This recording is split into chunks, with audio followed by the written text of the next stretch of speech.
Good morning, everyone. It is about 9:40 a.m. We really slept in today.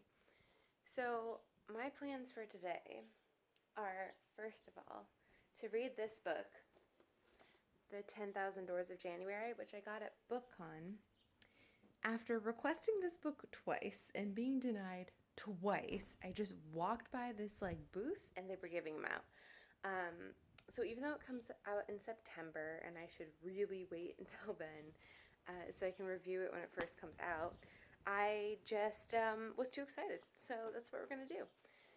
And also I need to clean my room because quite frankly, this is embarrassing. Look at that.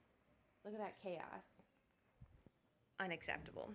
So we need to sort out our lives, go through all the books that I got at BookCon, and then obviously I'm going to go to the park. Who do you think I am? I always go to the park on the weekends and play D&D with my friends. So that is the plan for today. Hopefully I will actually remember to update this. See ya. I love that some booktubers put in effort before they go on a camera, and I'm just like, this is it. You're gonna have to accept me. I am about, how many pages? I should have asked this before I started. 60 pages into the 10,000 Doors of January. And I already knew I was gonna love it because I really love well-done portal fantasies. I love stories about stories. I feel like you're going to hear that phrase a lot on my channel, and I don't know why.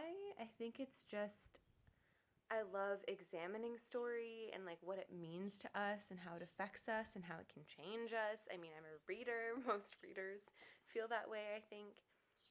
And that's exactly what this book is doing. Also, January, Janus, 10,000 Doors, Janus is the god of doors. The other thing that I'm really enjoying is the tone. It's kind of, there's a playfulness and snark to it that I really just enjoy. A straightforwardness. But the Larson family was on the whole utterly disinterested in the goings-on of the wider world, and the wider world politely returned their sentiments. I just enjoy kind of statements like that. There's a lot of poking fun at some of the historical events in the world, not in it's more poking fun at power than anything else. And I've heard rumors that it's going to do a lot more of that, so I'm excited. Actually, the writing reminds me a lot of Jane Steele. I'm not sure if you've read it. It's meant to be a kind of, not precisely a retelling, because in the world, Jane Eyre is an actual book. But there are a lot of similarities between the two, except it's, what if Jane Eyre was a murderess? So the writing style is very similar, and it's also set around a similar time. This is the early 1900s.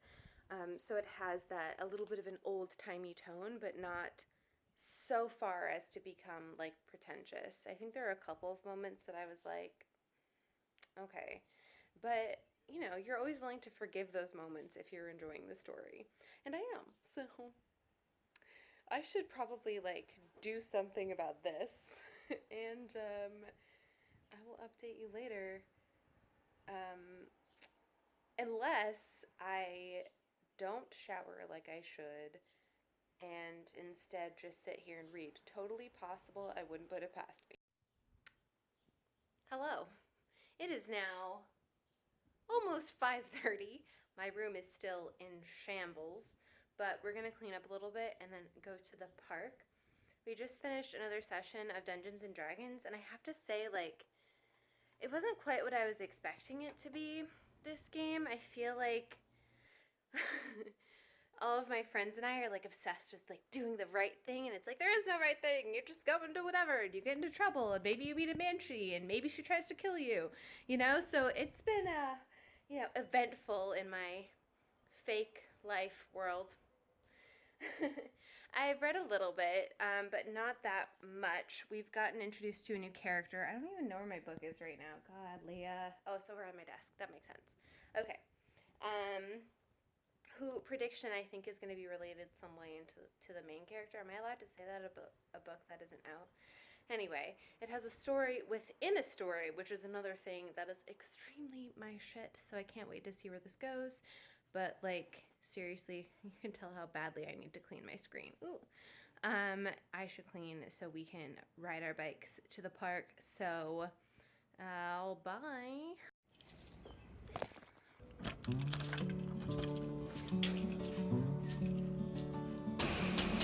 I just washed my hair and now I'm putting a helmet on that. I love that for me.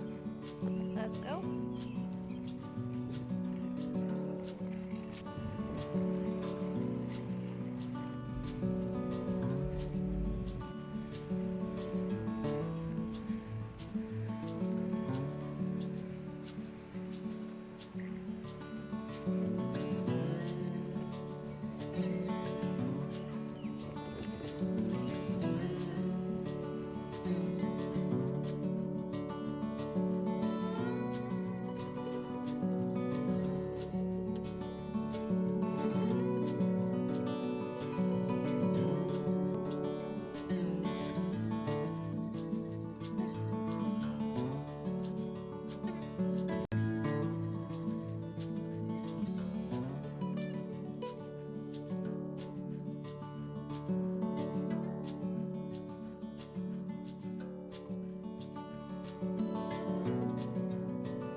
So I'm on page 111, which somehow feels lucky for some reason, of the 10,000 Doors of January, and I'm still really loving it. I think for me, and I think for a lot of people, stories are also a form of escape when things get really stressful. I want a story that feels like hopeful in its magic. And this one definitely does. There's like one line. Let me see if I can find it. Ah, here it is. Okay.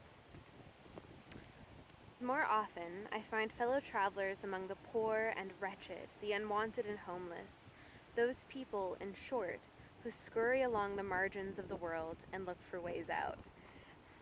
And relative to a lot of people, my situation is pretty good. I think I'm just going to set this down on the hammock. But I love this idea that there is a place that you can escape and have an adventure, and that when the world tells you no, another world will tell you yes. It's so comforting, and there's this whole idea that doors are change, right? You open this door, there's this new world, and some of it seeps out and changes this world too.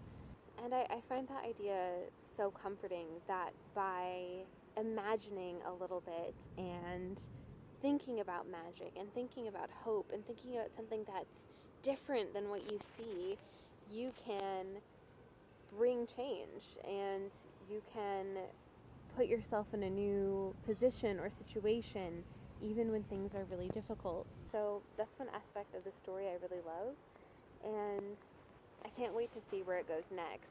The other thing that I've noticed is one of the main characters is a person of color. It's not precisely clear about her heritage, and there's a lot of commentary about how she's treated. I think there's this phrase that she was a sort of in-between sort of thing. That's how people described her, and this idea that she needed to be quote-unquote civilized, right? So I can't comment too much on that. I mean, I think that it's certainly a damning portrayal of wealthy white men of the time, and probably fair in that. So that is like one other element. There's someone walking by. That's one other element of the story that I just thought I would mention in case anyone's thinking about picking it up. Yes. So I'm going to leave that there, and I'm gonna just keep enjoying being in this hammock on this very cool day and escaping into a world where people escape into worlds that bring a little bit of comfort to them, and it's bringing a little bit of comfort to me too. Good morning. It is Sunday, June 9th, and I've just gotten back from donating some clothes. The air smells like rain, so I think it's probably going to rain soon. Does anyone else get that? I'll often be walking with my partner, and I'll be like, oh, the air smells like rain. He'll be like, it doesn't smell like anything. And he looks at me like I'm some sort of wizard. So please tell me that's normal. I'm gonna turn this off now.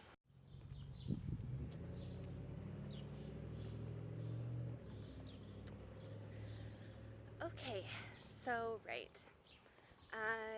true confession here. I've had like a pretty bad mental health week. Oh, it's raining. Haha, I told you it smelled like rain. Like you could also smell it, but anyway. It's just been like a rough week. It's been a rough little bit of time. And the problem is that when my mental health gets bad, I drop all the routines that help me have good mental health, so not very helpful. But I'm going to try to get back on it today. I feel so awkward. I think I'm going to stop doing this. I'll talk to you later. Hi, I'm back. And what do you know? There's sound at my place too. I really can't escape it. So I'm just going to like try to get through this. But basically, I feel like I've been so directionless. I've been unmoored for a little bit of time, and I'm like trying to figure things out. And it's just been like a drag, you know? It's been a drag.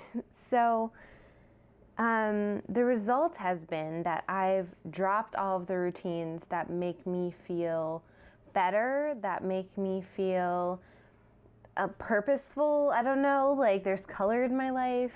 And wouldn't you know it, that made it worse. I'm trying to get back on track today.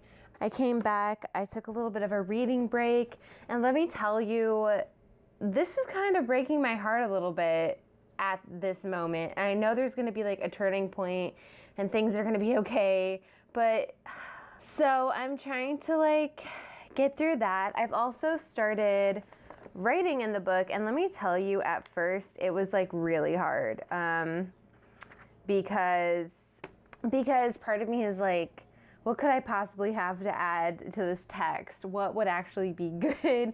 I feel like I'm marring it. But it's really helped to have like an arc of the book. I somehow feel less guilty about writing in arcs. Let me know if you feel that way as well. So I'll probably read like another 20 pages, and then I'm going to go through all of these books I got because I got quite a few at BookCon.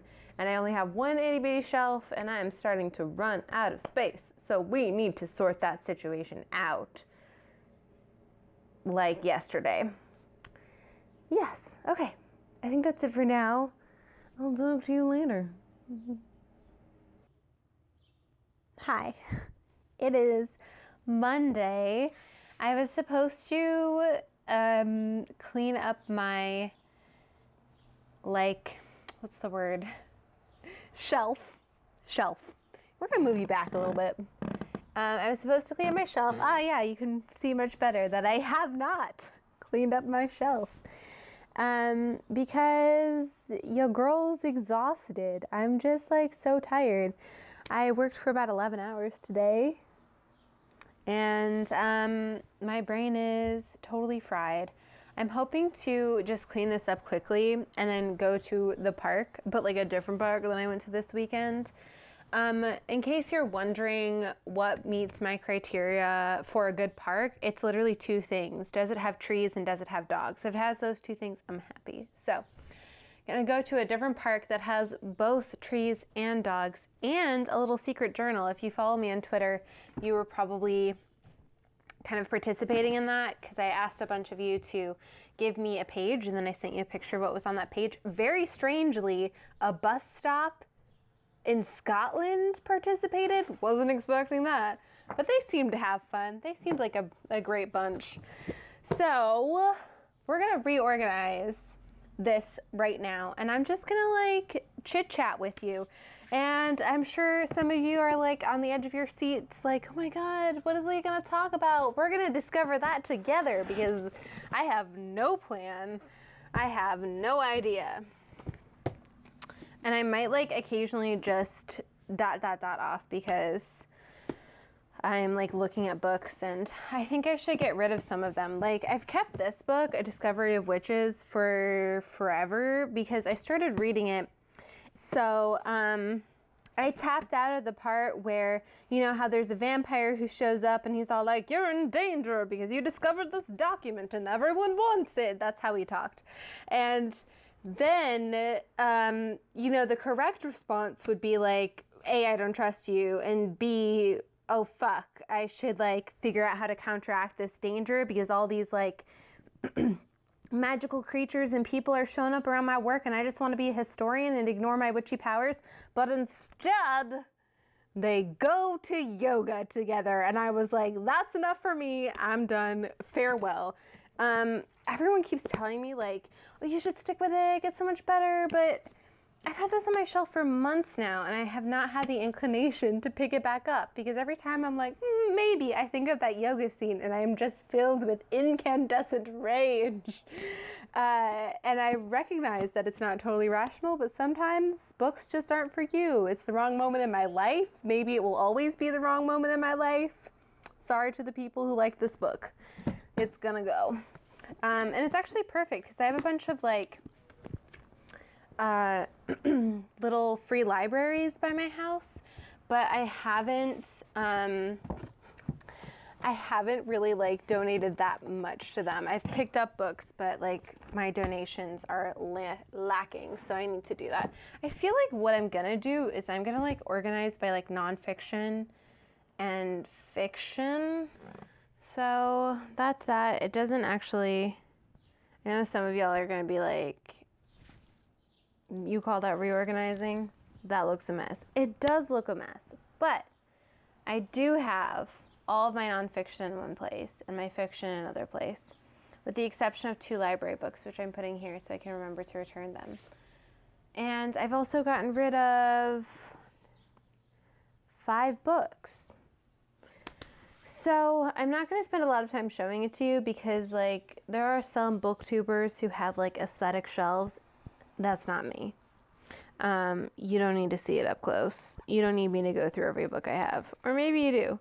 But you shouldn't expect me to have like, you know, I put lights on the top of it and I don't even turn them on. Hello. So I have finished with everything that I need to. I did a little bit of extra work because sometimes that's just your life. And I think I'm gonna go to the park now. I deserve a park time. So a park time? I don't know. Just accept my words. I would normally take my hammock, but I'm feeling kind of lazy. Like I just want to like lounge in the grass.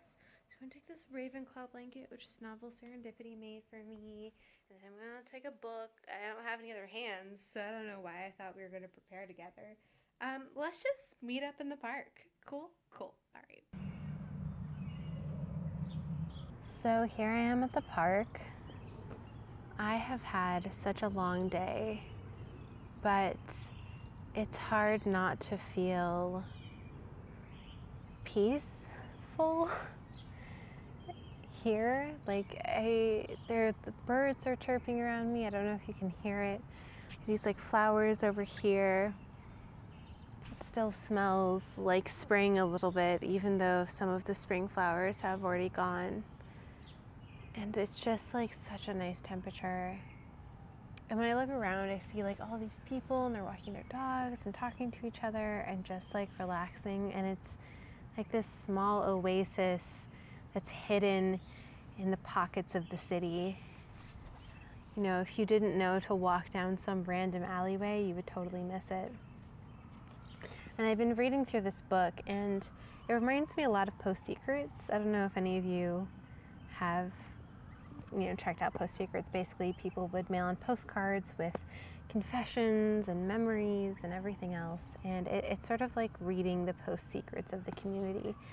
And I've been surprised by how many times someone has written something in here that has really touched me, that has spoken to me. It's like, it makes you feel less alone because, we'll write like friendly things. You have kids like drawing things, but there have also been times where people have talked about, things that make them unhappy and things they wish they could change and things that they wish they could confess, even happy things, even things full of love. And it's just like, I don't know, such a nice piece of humanity. Every couple months, this disappears and a new one replaces it because I guess we fill the book. I'm really curious to know where all of these past books go, but I'm not sure if I'll ever find out. In the meantime, I'm just going to put this back where it belongs and enjoy a little bit of time away from just everything, all the parts of my life that are so stressful and that I wish I could escape. This is like my little escape. And I'm so grateful to have it here. Hey, I don't know if you can tell because the camera is so bad, but it's just reaching the golden hour, and the way the light is playing over the trees and greens and yellows and purples, it's just like honestly the best thing ever. And I know I've already said this, but I'm just like really grateful for this space. I wish cities had more of these spaces. That said, I probably need to head home soon, so I'll see you guys in a bit. Hi friends, so I'm back home and I think I'm going to end this vlog here. So I hope you all have a lovely day, and until next time, keep traveling. Bye!